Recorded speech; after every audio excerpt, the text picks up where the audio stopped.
O ministro Alexandre Padilha reafirmou hoje, durante coletiva de imprensa realizada pela Frente Parlamentar de Comércio e Serviços, que a meta fiscal vai ser respeitada pelo governo e que não haverá sabotagem no Congresso na votação da LDO, prevista ainda para esta semana. O repórter Marcelo Dias acompanhou a visita do ministro na casa, onde ficam os estúdios do Canal Rural, inclusive lá em Brasília, e traz mais informações. Foi uma declaração bem contundente aí do ministro, não, Marcelo? Boa noite. Boa noite, Petri. Boa noite a você que nos assiste, ao deputado que está conosco também aqui. Exatamente isso, ele foi bem afirmativo durante a coletiva de imprensa que aconteceu aqui dentro da casa onde ficam os estúdios do Canal Rural. Ele deixou bem claro que a meta fiscal vai ser perseguida e que o governo vai respeitar, sim, essa grande questão, inclusive, que faz parte aí de um dos desejos e, claro, de uma vitória até então do ministro Haddad, que vem defendendo isso com a base econômica do governo, tá? E durante a entrevista coletiva, ele abordou esse assunto dizendo o seguinte, porque ele foi questionado da hipótese justamente sobre possíveis emendas que podem ser aprovadas pelos parlamentares na votação final do texto. Aí dentro desse questionamento, dessa dúvida que ocorreu, ele teve essa resposta. Vamos ouvir o que ele disse. E com relação aos produtores rurais, ministro, estão sofrendo muito com a seca, com as chuvas, e tem uma subvenção de 500 milhões por parte do Ministério da Agricultura, que já foi solicitado, foi adiado 2 vezes essa reunião, e a AGO ficou de analisar hoje esses recursos para o seguro rural. Esses recursos vão chegar para os produtores rurais? Não, o governo federal tem sido um grande parceiro, socorrido os estados e regiões que foram afetadas por essa situação, mobilizando os recursos. E certamente o Ministério da Agricultura, você está trazendo isso agora, vamos conversar com o Ministério da Agricultura como que a gente pode tratar desse tema. Precisa ouvir agora é a respeito desse principal assunto em que ele diz que a meta fiscal vai ser respeitada e que houve sim esse questionamento da possibilidade de possíveis emendas que podem ser aprovadas pelos parlamentares na votação final do texto. Foi esse questionamento que ocorreu aí que ele fala sobre esse assunto. Vamos ouvir agora. Temos confiança não só no relator, mas no presidente das duas casas, nos líderes, que não vai existir qualquer tipo de sabotagem ao esforço que existe do Congresso Nacional, do governo, da responsabilidade fiscal e responsabilidade social no país, né? E vamos tratar quando tiver textos, propostas concretas, né? Desde o começo da tramitação de do LDO já se ouviu muitas propostas que depois elas não se finalizam, não se concretizam. Então, nós vamos discutir detalhadamente quando elas estiverem com o texto na mesa. Bom, e sobre esse assunto até seria importante, né, Petri, a gente ouvir agora o deputado sobre essa questão, porque se gerou essa dúvida que podem ter aí emendas no final do texto, como é que fica essa relação, né, entre governo e os deputados e o Congresso com relação a essa dúvida? O deputado deve ter ouvido aí o que o ministro disse sobre o assunto, né, deputado? Olá, boa noite. Realmente é o tema do momento, né? Eu sou membro titular da CMO, da Comissão de Orçamento. Hoje, inclusive, represento o meu partido como líder na Comissão de Orçamento. E hoje nós tivemos uma reunião do Colégio de Líderes e tratamos do assunto LDO e também da lei orçamentária e também do PPA. São 3 leis estruturantes orçamentárias que estão para serem apreciadas na CMO e após no plenário do Congresso Nacional. Veja só, é importantíssimo para o governo manter o atingimento das suas metas e não extrapolar os seus gastos previstos dentro da LDO. Nós sabemos disso, lógico que em casos excepcionais de catástrofes, em casos de calamidade, de pandemia, abre-se exceções e o Congresso nunca se furtou a essas questões. No que diz respeito, por exemplo, aos recursos para o seguro rural, o nosso pleito era em torno de 2 bilhões de reais, que seria o necessário, já prevendo os efeitos dos intempéries climáticos, do El Niño e tudo mais, necessários para socorrer emergencialmente o produtor rural. O governo colocou a metade disso no orçamento passado, vigente para este ano, e ainda acabou no meio do caminho, vocês conhecem a história, trocando boa parte deles para outras funções dentro do Ministério da Agricultura. E até hoje nós não conseguimos recolocar, e estamos tratando disso com o Fernando Haddad, com o ministro Fávaro, com o Padilha, há meses, essa questão do seguro rural, esses 500 milhões necessários até o final do ano. Para o ano que vem, o governo mandou o mesmo valor que ele tinha colocado no orçamento passado, metade do que é necessário. Nós aqui, parlamentares da bancada do agro, que defende o produtor rural, nós vamos colocar as nossas emendas, eu vou fazer isso, as emendas individuais para cuidar do setor agropecuário, principalmente para o produtor rural. Vai para estradas, para pontes, para caminhões, para trator, para equipamentos rodoviários, como caminhões, patrolas, escavadeira, porque a maior parte das minhas emendas eu coloco para atender o interior do meu estado do Paraná e os nossos produtores rurais. Deputado, a gente está com o nosso querido Miguel Daúde também aqui, para poder fazer uma pergunta para você. Daúde, tá me ouvindo, Daúde? Boa noite. O Sérgio Souza está à sua disposição para qualquer questionamento sobre esse assunto, que também é o seu tema de hoje, Daúde. Boa noite. Boa noite, Petri. Boa noite, deputado. Boa noite a todos. É um prazer estar aqui com vocês.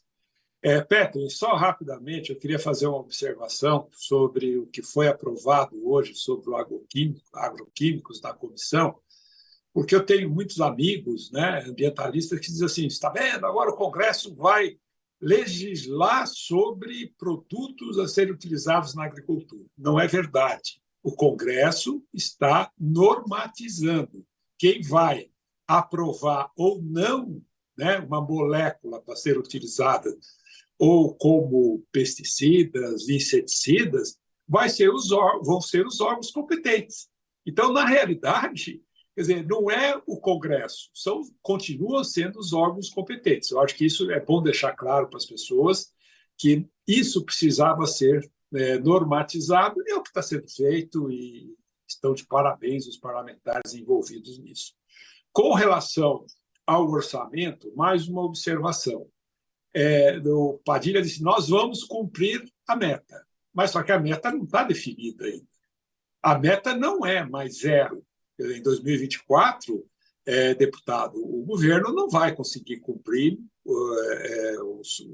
as despesas feitas acima, vai ficar zero, vai ter que gastar. Vai ser 1%, 0,5%. Então, quer dizer, essa informação tem uma pegadinha.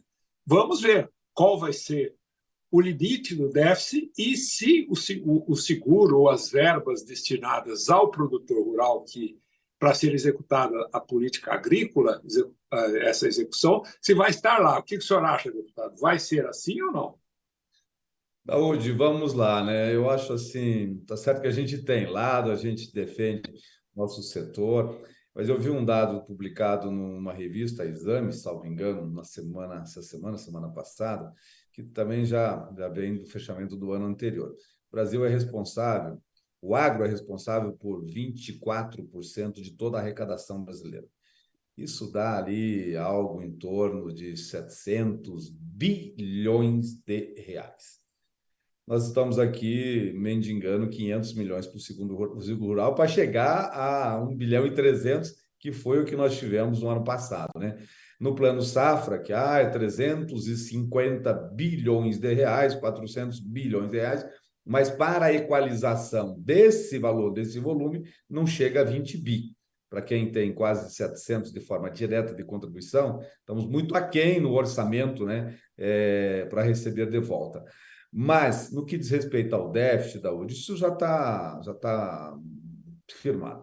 O Brasil vai arrecadar em torno de 2 trilhões de reais, menos do que arrecadou no ano passado, e ele já passou de 100 bilhões de reais, além do que arrecadou. Então, se você falar 100 bi de 2 trilhões de reais, então você vai ver que a coisa não vai ser tão pequena assim, o déficit brasileiro.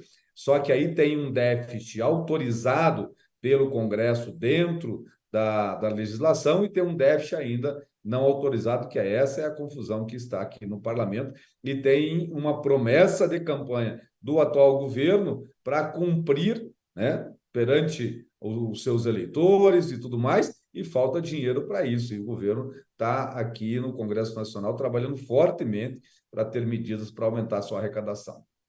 Sérgio, para a gente finalizar então, né? A gente sabe que essas emendas parlamentares são muito importantes. Você falou que tem essa pretensão de mirar o agro, mas nem todos da bancada da frente parlamentar têm esse mesmo raciocínio e acabam fugindo dessa responsabilidade, só vão atrás do agro na hora de pedir voto, né? Como é que vai ser essa cobrança em cima desse perfil de pessoas, assim, de deputados? Olha, isso vai muito do perfil da onde estão os votos desse parlamentar, né? Eu sou um deputado municipalista, tenho uma base bastante espalhada no estado do Paraná, quase que por inteiro. Então, eu levo os recursos para a base onde eu represento, aqueles que me deram os votos para estar aqui. Nós temos muitos parlamentares na nossa bancada ruralista, ela é grande, nós temos mais de 350 deputados na base da bancada ruralista, e tem muitos que eles são essencialmente urbanos, né? Eles não têm esse vínculo no dia a dia com base eleitoral dele próprio no interior. Por exemplo, pode ter aqui de São Paulo capital, de Campinas, deputados de Curitiba, de Maringá, que tem uma densidade eleitoral, mas esses grandes centros acabam mudando suas emendas para lá. Mas eles são essenciais para nós aqui na hora de votações, como essa questão dos pesticidas, como a questão do marco temporal e outros projetos. Na hora da definição do orçamento, né? Por exemplo, dentro da Comissão de Agricultura, nós estamos definindo as emendas, mas a tendência é colocar para seguro rural, a emenda da Comissão de Agricultura da Câmara, é colocar para a Embrapa e uma para investimentos de máquinas, maquinários, alguma coisa mais ou menos Perfeito. nesse sentido. Na bancada do Paraná, nós definimos que vamos colocar uma emenda para a Embrapa Soja, lá que fica em Londrina, no Paraná. Sérgio Souza, mais uma vez, obrigado pela sua participação aqui no Rural Notícias, né? Esclarecendo sobre dois temas muito importantes hoje para o nosso setor. Obrigado, viu, Sérgio? Mais uma vez pela participação, uma boa noite. Obrigado, Petri, um abraço a você, um abraço ao Daúde. Sou seu fã, Daúde, que Deus te abençoe a você, Petri, especialmente os nossos produtores rurais que estão rezando para parar de chover no sul, para poder plantar, e alguns rezando para chover no norte, para poder ter a lavoura para crescer, né? Um abraço, Deus abençoe a todos. Exatamente. Daúde, 30 segundos para você amarrar o tema aí. Bom, nós estamos presenciando, né, o deputado colocou muito bem que o agro ele traz uma contribuição para o nosso PIB muito grande, não só na arrecadação, como na produção. Para você ter uma ideia, os Estados Unidos, que é um grande produtor de alimentos, o PIB do agronegócio lá representa 1,5%. Aqui, quase 25%. Então, o deputado tem razão, nós temos que continuar brigando. Deputado, nós temos lado e o nosso lado é o produtor rural. Custe o que custar, nós temos que defendê-los, porque não é porque nós gostamos, é porque ele faz um papel importante para esse país.